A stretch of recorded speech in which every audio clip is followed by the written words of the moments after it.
पुराने वक्तों का वाक़या है। शहर बसरा से कुछ फासले पर एक छोटी सी बस्ती थी, जहाँ एक बूढ़ा शख्स अपनी ज़िंदगी के आखिरी दिन गुजार रहा था। उसने अपनी ज़िंदगी की 80 बहारें देख ली थीं। उसने हमेशा गुर्बत में ज़िंदगी गुजारी और मौत का वक़्त करीब आया तो उसके पास सिर्फ 3 सोने की अशरफियाँ थीं। उसका एक ही बेटा था जिसका नाम मूसा था। उसने मूसा को पास बुलाया और अपनी आखिरी ख्वाहिश का इजहार करते हुए कहा, बेटे, मैं तुम्हारे लिए मालो दौलत तो नहीं छोड़कर जा रहा, मगर मेरे पास 3 सोने की अशरफियाँ हैं। मेरी वसीयत है कि तुम इन अशरफियों को खर्च ना करना, बल्कि किसी नासे के पास जाना और उस अशरफियों के बदले उससे नसीहतें खरीद लेना, और वो जो कुछ कहे उस पर अमल करना। मूसा ने अपने वालिद की वसीयत को ध्यान से सुना और वादा किया कि वो उस पर अमल करेगा। कुछ दिन बाद उसका बूढ़ा बाप वफात पा गया। मूसा कुछ दिन गमगीन रहा। फिर एक दिन उसने सोचा कि अब उसे वालिद की वसीयत पर अमल करना चाहिए। उसने पुराना संदूक खोला, 3 अशरफियाँ निकालीं और एक नासे के पास जा पहुंचा। नासे एक बूढ़ा शख्स था जो एक झोंपड़ी में बैठा था। उसके चेहरे की झुर्रियों से बरसों का तजर्बा झलक रहा था। मूसा ने उससे कहा, मेरे पास 3 अशरफियाँ हैं। अगर तुम मुझे एक नसीहत करोगे तो मैं एक अशरफी तुम्हें दे दूंगा। बूढ़े ने अशरफी ली और कहा, जब सर्दी का मौसम हो और आसमान पर स्याह बादल छा जाएं तो कभी भी घर से बाहर ना निकलना, चाहे कुछ भी हो जाए।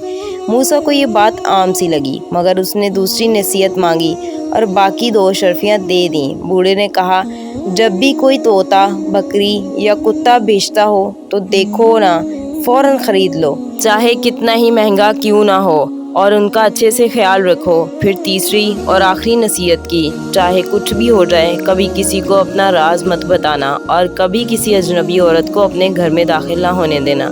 बूढ़ा चुप हो गया। मूसा 3 अशरफियाँ दे चुका था और अब खाली हाथ घर वापस आ गया। कुछ वक़्त के बाद मूसा ने दोस्तों के साथ दूसरे शहर तिजारत के लिए जाने का इरादा किया। मुकर्ररा दिन उसने आसमान की तरफ देखा। स्याह बादल नजर आए तो उसे पहली नसीहत याद आ गई। वो सफ़र पर जाने से इनकार कर बैठा। उसके दोस्तों ने मजाक उड़ाया, डरपोक हो तुम, घर जाओ और चूड़ियाँ पहनकर बैठ जाओ। मगर मूसा रुका रहा। उसके दोनों दोस्त रवाना हो गए। रास्ते में बर्फानी तूफान आ गया, बिजलियाँ कड़कने लगीं और दोनों दोस्त उसी पहाड़ी पर हलाक हो गए। अगली सुबह आसमान साफ था। मूसा रवाना हुआ और रास्ते में अपने मुर्दा दोस्तों को पाया। उनकी जेबों में 300 दिनार थे जो उसने ले लिए। उसने तिजारत की और घर वापस आया। कुछ दिन बाद बसरा के बाजार में एक शख्स तोता, बकरी और कुत्ता बेच रहा था। कीमत पूछी तो कहा 300 दिनार। लोग हंसने लगे, लेकिन मूसा को नासे की नसीहत याद आ गई। उसने फ़ौरन ख़रीद लिए। घर आकर वो सोचने लगा कि अब इन जानवरों का क्या करे। फिर एक रात ख्वाब देखा, एक पहाड़ी पर ख़जाना दफन है। वो सुबह उस ख़जाने की तलाश में निकल गया, मगर कुछ ना मिला। वो रोज़ यही मामूल बनाता, दिन को ख़जाने की तलाश करता, शाम को शिकार करता और जानवरों की खिदमत करता। काफ़ी वक्त गुजर गया। एक दिन उसने फिर नासे से मिलने का फ़ैसला किया और अपना ख्वाब सुनाया। बूढ़े नासे ने कहा, मैंने जो नसीहतें दी थी तुम्हें वो काफ़ी हैं। हालात जैसे भी हों, हिम्मत कभी मत हारना। मूसा वापस घर आया।